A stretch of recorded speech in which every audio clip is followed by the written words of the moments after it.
சங்கீதம் 40. கர்த்தருக்காக பொறுமையுடன் காத்திருந்தேன். அவர் என்னிடமாய் சாய்ந்து என் கூப்பிடுதலை கேட்டார். பயங்கரமான குழியிலும் உளையான சேற்றிலுமிருந்து என்னை தூக்கி எடுத்து என் கால்களை கண்மலையின் மேல் நிறுத்தி என் அடிகளை உறுதிப்படுத்தி நமது தேவனை துதிக்கும் புதுப்பாட்டை அவர் என் வாயிலே கொடுத்தார். அநேகர் அதை கண்டு பயந்து கர்த்தரை நம்புவார்கள். அகங்காரிகளையும் பொய்யை சார்ந்திருக்கிறவர்களையும் நோக்காமல் கர்த்தரையே தன் நம்பிக்கையாக வைக்கிற மனுஷன் பாக்கியவான். என் தேவனாகிய கர்த்தாவே, நீர் எங்கள் நிமித்தம் செய்த உம்முடைய அதிசயங்களும் உம்முடைய யோசனைகளும் அநேகமாயிருக்கிறது. ஒருவரும் அவைகளை உமக்கு விவரித்து சொல்லி முடியாது. நான் அவைகளை சொல்லி அறிவிக்க வேண்டுமானால் அவைகள் எண்ணிக்கைக்கு மேலானவைகள். பலியையும் காணிக்கையையும் நீர் விரும்பாமல் என் செவிகளை திறந்தீர். சர்வாங்க தகன பலியையும் பாவ நிவாரண பலியையும் நீர் கேட்கவில்லை.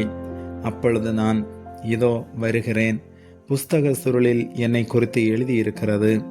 என் தேவனே, உமக்கு பிரியமானதை செய்ய விரும்புகிறேன். உமது நியாயப்பிரமாணம் என் உள்ளத்திற்குள் இருக்கிறது என்று சொன்னேன். மகா சபையிலே நீதியை பிரசங்கித்தேன். என் உதடுகளை மூடேன். கர்த்தாவே, நீர் அதை அறிவீர். உம்முடைய நீதியை நான் என் இருதயத்திற்குள் மறைத்து வைக்கவில்லை. உமது சத்தியத்தையும் உமது இரட்சிப்பையும் சொல்லியிருக்கிறேன். உமது கிருபையையும் உமது உண்மையையும் மகா சபைக்கு அறிவியாதபடிக்கு நான் ஒளித்து வைக்கவில்லை.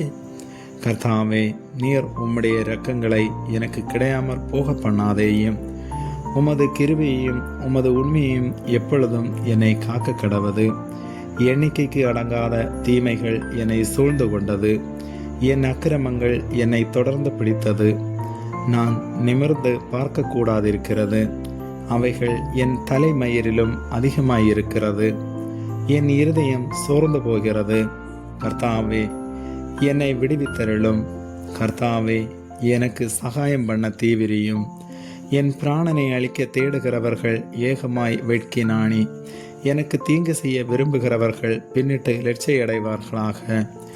என் பேரில் ஆ ஆ ஆ ஆ என்று சொல்லுகிறவர்கள் தங்கள் வெட்கத்தின் பலனை அடைந்து கைவிடப்படுவார்களாக. உம்மை தேடுகிற அனைவரும் உமக்குள் மகிழ்ந்து சந்தோஷப்படுவார்களாக. உம்முடைய இரட்சிப்பை விரும்புகிறவர்கள் கர்த்தருக்கு மகிமை உண்டாவதாக என்று எப்பொழுதும் சொல்வார்களாக. நான் சிறுமையும் எளிமையுமானவன். கர்த்தரோ என் மேல் நினைவாயிருக்கிறார். தேவரீர் என் துணையும் என்னை விடுவிக்கிறவருமாயிருக்கிறீர். என் தேவனே, தாமதியாதேயும். ஆமேன்.